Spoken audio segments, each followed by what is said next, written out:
নমস্কার। আজকে আমরা আলোচনা করব কয় কয়ের ঋষিকার আর কয়ের দীর্ঘিকার। এই যে কয় ঋষিকার আর কয় দীর্ঘিকার আছে, এই দুইটা নিয়ে আজকে আলোচনা হবে। আজকে আপনারা বোর্ডে দেখতে পাচ্ছেন কয় ঋষিকার আছে আর কয় দীর্ঘিকার আছে। এই যে কয় ঋষিকার আর কয় দীর্ঘিকার আমরা কথায় কিভাবে ব্যবহার করব সেটা জানতে হবে। অনেকে আমরা জানি না, যখন আমরা কোনো কিছু লিখি কয় ঋষিকার কথাই হবে কয় দীর্ঘিকার কথাই হবে, আমরা কিন্তু ঠিক করে লিখি না। আমরা মনে করি যা লিখে দিলাম হয়ে গেল, কিন্তু তা নয়। কিন্তু এটা লেখার একটা নিয়ম আছে, কোথায় লিখব। আজকে আপনারা সম্পূর্ণ ভিডিও দেখেন, একদম আপনারা ক্লিয়ার বুঝতে পারবেন যে কয় ঋষিকার কথায় লিখব আর কয় দীর্ঘিকার কথায় লিখব। তো চলো, আগে আমাদের জানতে হবে এই ঋষিকারটা আসছে কোথা থেকে, দীর্ঘিকারটা আসছে কোথা থেকে। তাহলে কয় ঋষিকার কোথা থেকে আসছে? আমরা জানি বাংলার যে স্বরবর্ণ আছে, অ আ ক অ আ আছে, এই অ আ থেকেই আমরা দেখতে পাবো যে রস্বই একটা বর্ণ আছে, আর একটা কি বর্ণ আছে? দীর্ঘই বর্ণ আছে। দীর্ঘই।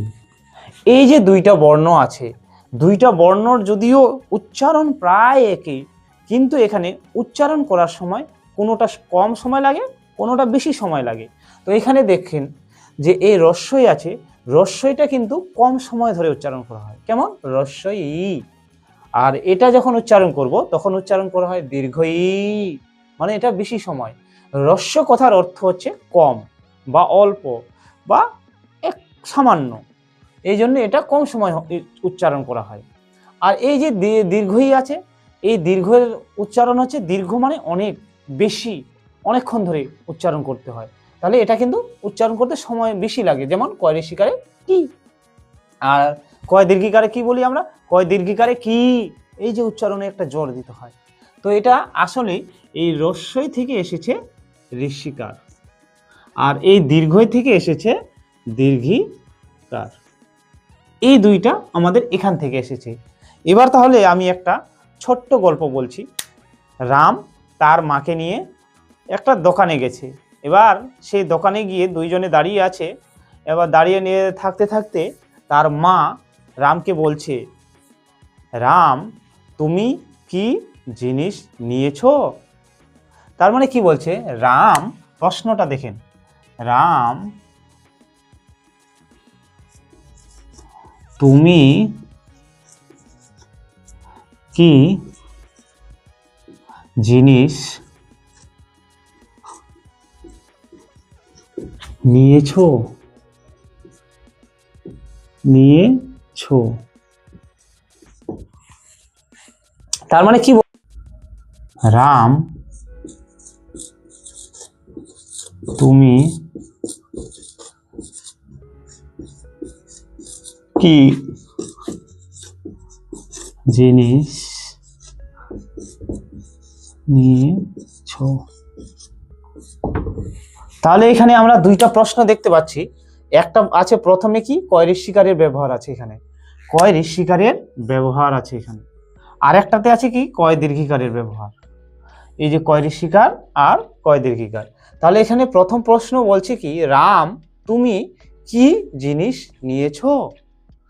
তার মা রামকে জিজ্ঞাসা করছে, রাম তুমি কি জিনিস নিয়েছো?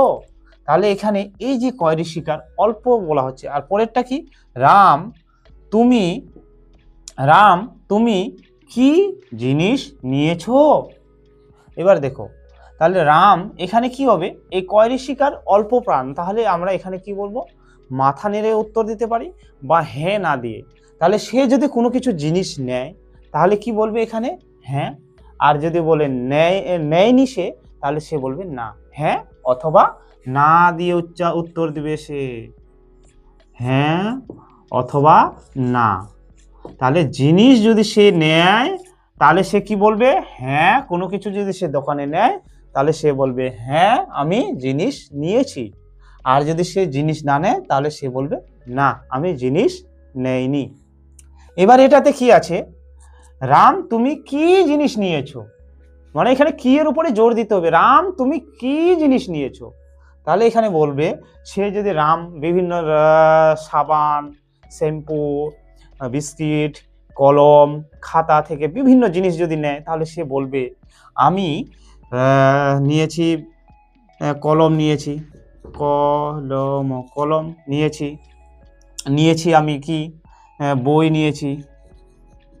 নিয়েছি, তারপরে কি নিয়েছি, খাতা নিয়েছি।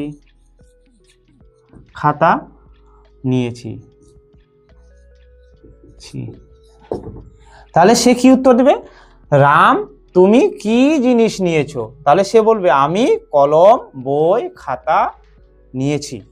এইভাবে এটা হবে। আর একটা এক্সাম্পল দিচ্ছি, সেটা দেখলে আরো ক্লিয়ার হয়ে যাবে। ধরে নেওয়া যাক যে বাড়িতে সবাই আছে এবং কেউ খেয়ে নিয়েছে, কেউ খায়নি। তো এখানেও কি দিয়ে প্রশ্ন হবে এটা নিয়েই।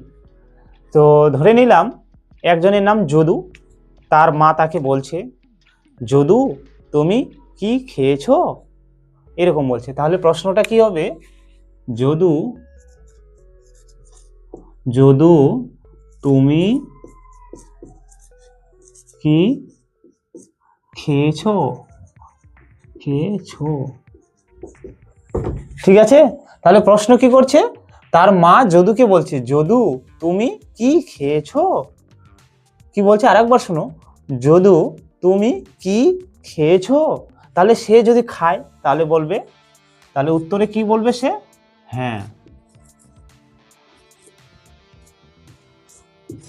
হয় চন্দ্রমাদের, হ্যাঁ। সে যদি খায় তাহলে বলবে হ্যাঁ আমি খেয়েছি, মাথা নেড়েও বলতে পারে হ্যাঁ আমি খেয়েছি।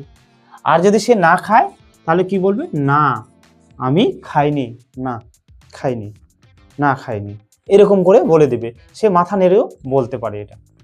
এটা হচ্ছে কয় ঋষিকারের উত্তর হবে হ্যাঁ অথবা না দিয়ে, বা মাথা নেড়ে, বা হাত দেখিয়ে না, এরকম করে। কিন্তু যখন এটা দীর্ঘিকার দিয়ে প্রশ্ন হবে, যেমন প্রশ্নটা হচ্ছে কি, তার মা যদুকে প্রশ্ন করছে যদু তুমি কি খেয়েছো। তাহলে প্রশ্ন কি করছে, তার মা যদুকে যদু তুমি কি খেয়েছো, কি বলছে যদু তুমি কি খেয়েছো। তাহলে আমি কির মধ্যে একটা জোর দিয়ে বলছি। তাহলে সে যদি খায় তাহলে কি বলবে, সে যে খেয়েছে সেটা যে বলবে, সে খেয়েছে ভাত খেয়েছে, ডাল খেয়েছে, মাছ খেয়েছে, তারপর আলু ভাজা খেয়েছে, আরো বিভিন্ন যেটা খেয়েছে সেটা বলবে যে আমি এটা খেয়েছি। তাহলে এটা প্রশ্ন হবে, উত্তর হবে আমি যদু উত্তর দিচ্ছি আমি ভাত, তারপরে মাছ, ডাল ইত্যাদি খেয়েছি। বোঝা যাচ্ছে? তাহলে এরকম ভাবে এটা উত্তর হবে। তাহলে কয় ঋষিকার কথায় ব্যবহার করব, বুঝতে পারলেন? যেখানে আমাদের হ্যাঁ অথবা না দিয়ে উত্তর হবে সেই জায়গায় আমরা কয় ঋষিকার ব্যবহার করব। আর যেখানে আমাদের ডিটেলসে বলতে হবে কি সে কি করেছে বা কি খেয়েছে, কি নিয়েছে, সেই জিনিসগুলো তখন এই কয় দীর্ঘিকার দিয়ে উত্তর ও প্রশ্ন করতে হবে। যেমন এখানে সে কি খেয়েছে, ভাত খেয়েছে, মাছ খেয়েছে, ডাল খেয়েছে, ইত্যাদি খেয়ে নিয়েছে, সেগুলো এই কয় দীর্ঘিকার দিয়ে প্রশ্ন করতে হবে। আশা করি আপনারা কয় ঋষিকার আর কয় দীর্ঘিকার বুঝতে পারছেন। যদি ভিডিওটি ভালো লেগে থাকে তাহলে অবশ্যই আপনারা লাইক করবেন ভিডিওটিকে এবং কমেন্টে জানাবেন আপনাদের ভালো লাগলো কিনা। আপনাদের কমেন্ট আমার কাছে একটা ভিডিও বানানোর মোটিভেট হবে। আর আপনারা অবশ্যই চ্যানেলের পাশে থাকবেন। আরও পরবর্তীতে নতুন ভিডিও নিয়ে আসব, যেটা আপনারা জানেন হয়তো আরও ভালো করে জানতে পারবেন। নমস্কার।